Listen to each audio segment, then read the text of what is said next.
The unexpected journey, breaking rules, friendship tested, and falling in love. Have you ever held on to a rule so tightly, believing it would safeguard your heart, only to have a single decision change everything? That's what happened to Anna, a woman who had faithfully followed her dating rule: no intimacy before the third date. Since her high school years, she lived by it, and it served her well, until it didn't. One evening, a choice she made sent her on a journey that would not only change her love life, but also redefine her closest friendships and how she saw the world. Anna, now 28, had built her life around her career and clear boundaries in relationships. She'd watched friends rush in and out of relationships, and while her dating life was quieter than most, she'd always felt in control. Her best friend Jess had known her since they were kids and knew about her dating principles. Jess, who had always been in Anna's corner, often teased her lightly about her rules but respected them. Their friendship had been a rock for both of them, seeing each other through college, early careers, breakups, and all the ups and downs of young adulthood. One Friday night, after an especially disappointing first date, Anna needed to shake off the awkwardness. She walked into a familiar pub, hoping to relax with a quiet drink before calling it a night. The place was buzzing, full of people celebrating the start of the weekend. She spotted a cozy, isolated table in the corner and headed towards it. Just as she arrived, she noticed a man engrossed in a book, oblivious to the noise around him. He seemed completely absorbed in his reading, so much so that he didn't notice her approach. With a mixture of courage and curiosity, Anna asked if she could sit at his table, mentioning that she wouldn't disturb him if he didn't want company. He looked up, and their eyes met for the first time. His name was Mike, and he was a strikingly attractive man with an inviting warmth in his smile. He welcomed her to join, and as they began talking, she quickly forgot about the stress of her evening. Their conversation flowed effortlessly, weaving from books and travel to their shared opinions on relationships and life goals. Mike was unlike anyone Anna had met. He spoke with sincerity and humor, and it was clear he was a kind, thoughtful person. He shared his experiences with a genuine openness, revealing that he had a neuromuscular condition that required him to use a wheelchair. Anna hadn't even noticed at first. His personality was so dynamic that the chair faded into the background.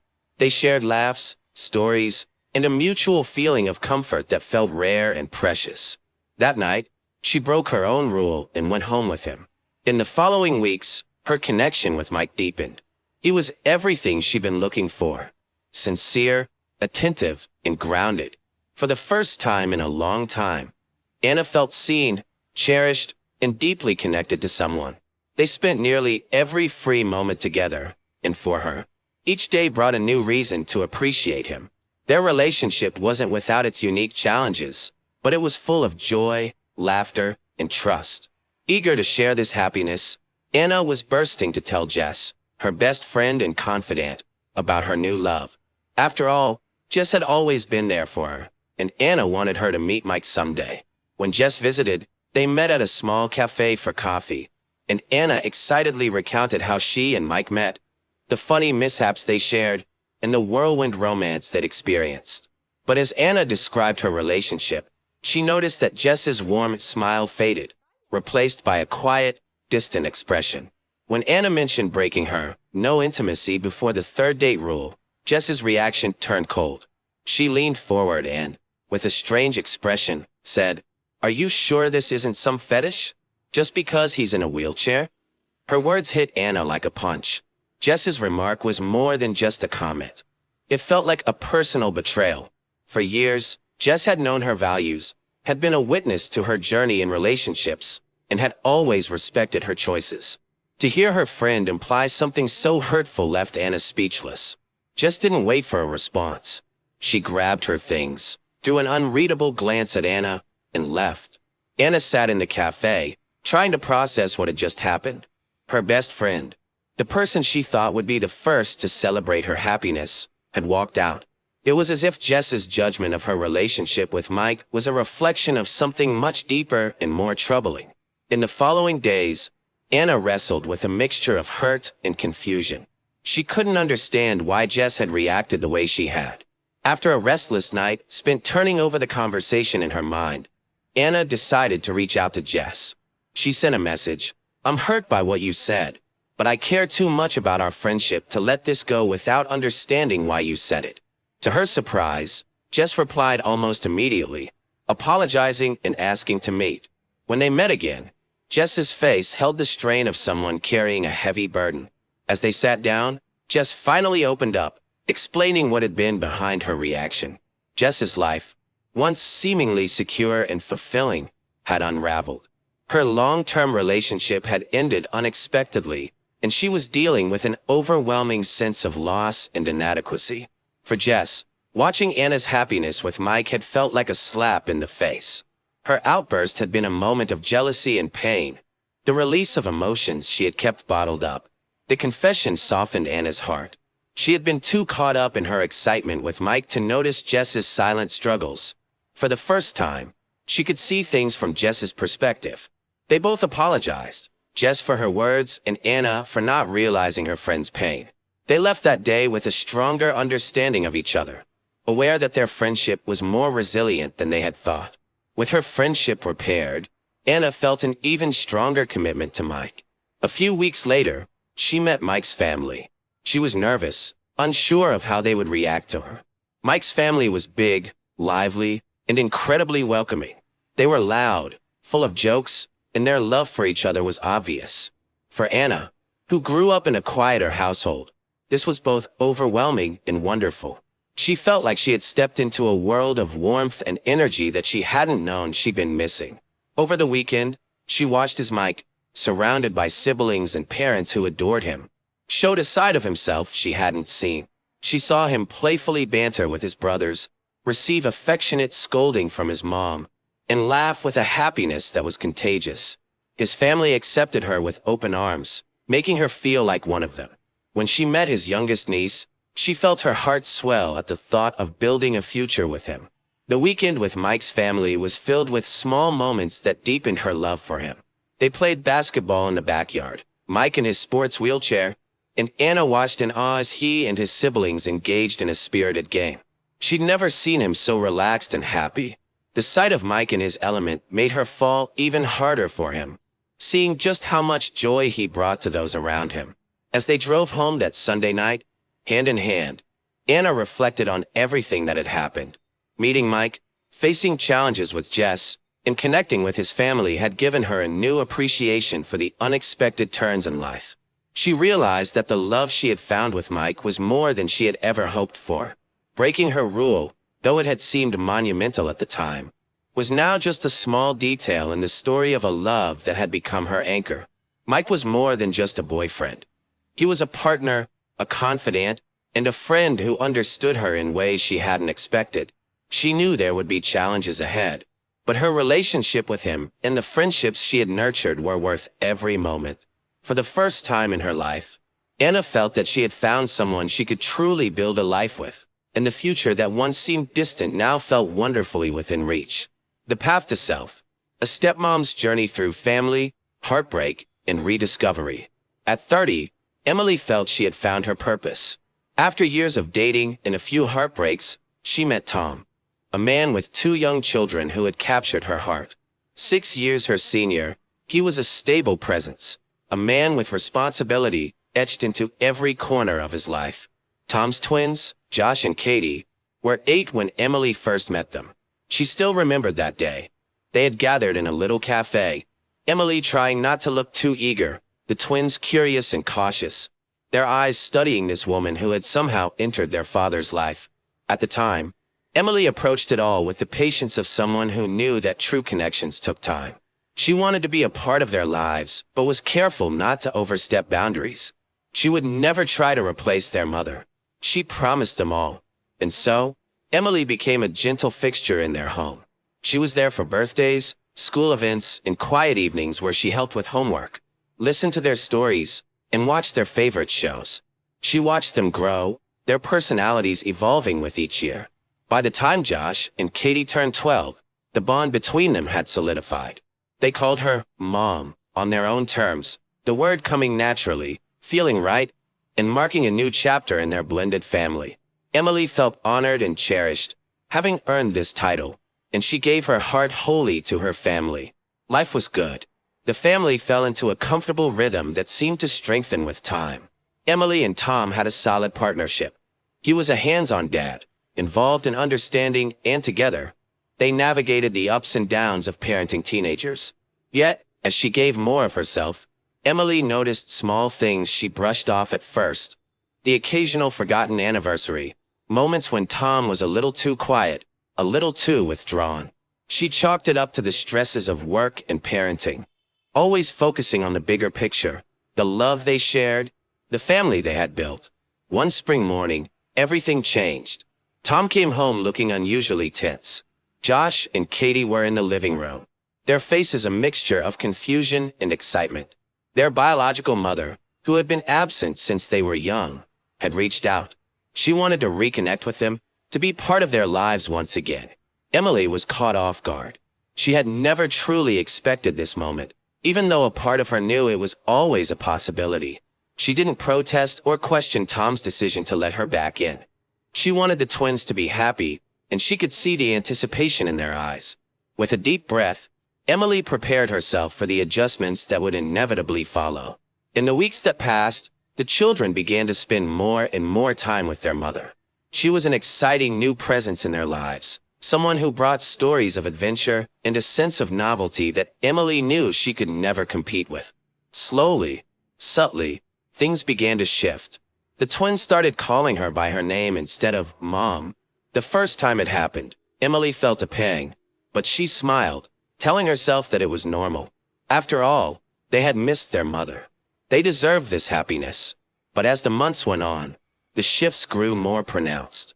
The twins' affection seemed to wane, replaced by a sort of detachment that Emily hadn't anticipated. She felt like an outsider in her own home, watching the family she had poured herself into slip through her fingers. One evening, Josh snapped at her, saying, "You're not our real mom. We don't need you now that Mom is back." The words hit her like a slap, and Tom, sitting silently beside her, did nothing. Emily looked at him, hoping for some sign of support, but he avoided her gaze. That silence from Tom spoke volumes, and for the first time, Emily felt truly alone. As the days turned into weeks, the disrespect escalated. Katie and Josh pushed boundaries, testing the limits of Emily's patience and authority in the home. Curfews became meaningless, rules were ignored, and Emily was left trying to hold onto some semblance of order, but her efforts were met with resistance. She found herself arguing with the children, trying to remind them of the family they once were. Yet, each conversation ended with a reminder of her place, or rather, her lack of it. They accused her of being the reason their mother had left, twisting the timeline of events in their frustration. Emily's heart broke a little more each time she tried to explain the truth, only to be met with indifference. Then, one afternoon, a fight erupted between Emily and Josh over his refusal to follow any house rules. In his anger, he called her a vile name, one she could never imagine coming from a child she loved as her own. She felt the blood drain from her face as she struggled to process the betrayal. She confiscated his phone, her voice trembling as she told him to stay in his room until Tom returned. But Josh stormed out, going straight to his mother's house. The evening descended into chaos as his biological mother arrived, hurling accusations and attempting to physically confront Emily. In self-defense, Emily pushed her away, an action that only intensified the situation. Katie threatened her, saying she would kick her ass if she ever touched their mother again. It was as if the life Emily had known was unraveling before her eyes, each moment severing the bond she had worked so hard to build. In the quiet aftermath, Emily sat alone, surrounded by the fragments of her broken family. She remembered the laughter that used to fill their home, the Saturday afternoons spent together, the family vacations where she held their hands and guided them through crowds. All those moments felt like faded photographs, distant memories of a time when she believed she was part of something unbreakable. She found herself questioning everything: her place in the family, her relationship with Tom, the very foundation of her marriage. The breaking point came when Emily decided to cancel a long-planned family trip to Disney World. She had been the one to plan the trip, organizing every detail with the same love and dedication she had given to everything in their lives. But in the face of the children's resentment and Tom's indifference, She couldn't bring herself to go through with it. When she told them about the cancellation, they accused her of jealousy, of trying to punish them because their mother was back. Once again, Tom remained silent, his silence a stark reminder that he had chosen his loyalty, and it wasn't with her. That night, Emily left. She checked into a nearby hotel, needing space to breathe, to process the whirlwind of emotions that had consumed her. She didn't want a confrontation, nor did she want apologies that felt hollow. She needed to find herself again, to rediscover the woman who had once been full of dreams, who had once believed in the power of love and family. As she lay awake in the hotel room, Emily knew her path was changing. She couldn't go back to a life where she was left to fend for herself, where the love and support she had given were met with silence. Over the next few days, Tom called repeatedly, his voice desperate, pleading with her to come home. He told her that the twins were remorseful, that their mother had once again left them, leaving a trail of disappointment in her wake. But Emily felt a numbness that wouldn't lift. The apologies felt too little, too late, and she knew that without Tom's support, the family they had built would always be fragile, held together only by her sacrifices. In a final conversation, Tom confessed something that shattered her remaining hope. He still loved his ex-wife. His confession wasn't one of remorse. It was a matter-of-fact admission, a weight he had carried for years, perhaps without even realizing it. He loved Emily, he said, but his heart had never truly let go of the past. In that moment, Emily felt the last thread of their bond snap. She had been there, through every hardship, every late-night conversation, every quiet moment where they had built a life together. And yet, he had held onto a love that no longer existed, a love that had returned only to tear their family apart. With a heavy heart, Emily made her decision. She would move forward with the divorce, not out of anger, but out of a need to reclaim her life, her sense of self that had been overshadowed by a love that wasn't truly returned. She spoke to Josh and Katie, explaining that while she would always love them, she couldn't stay. The twins cried, apologizing, pleading with her to forgive them and their father. But Emily knew that forgiveness wouldn't heal the wounds they had inflicted. She reassured them that her love for them would remain, that she would always be there if they needed her, but that her path was taking her in a different direction. Emily moved into one of her rental properties, a modest unit that became her sanctuary, a place where she could begin the process of healing. She bought her first house, a symbol of her newfound independence, and started planning a trip to rediscover the parts of herself she had neglected for so long. She booked tickets for Disney World, not for the family that once was, but for herself, and added a trip to Thailand to her itinerary, a dream she had always carried but never prioritized. In the months that followed, Emily began to find joy in the small things. She embraced solitude, the freedom of making choices solely for herself. She reconnected with old friends, pursued hobbies she had set aside, and found herself smiling again, the weight of her past life gradually lifting. She invited Josh and Katie over for dinner in her new home, reassuring them that while their family had changed, her love for them had not. Emily's journey was one of rediscovery, of learning that sometimes love and loyalty must start within oneself. She had spent years giving, sacrificing, believing that family meant enduring hardships without complaint.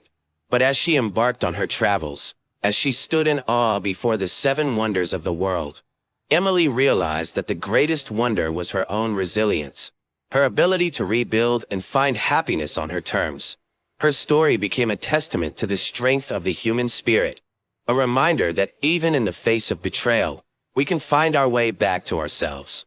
She embraced the lessons she had learned, grateful for the love she had given and received, but resolute in her belief that her happiness, her identity, were worth fighting for. And as she gazed out at the world, the vast expanse of possibilities before her, Emily knew that this was only the beginning.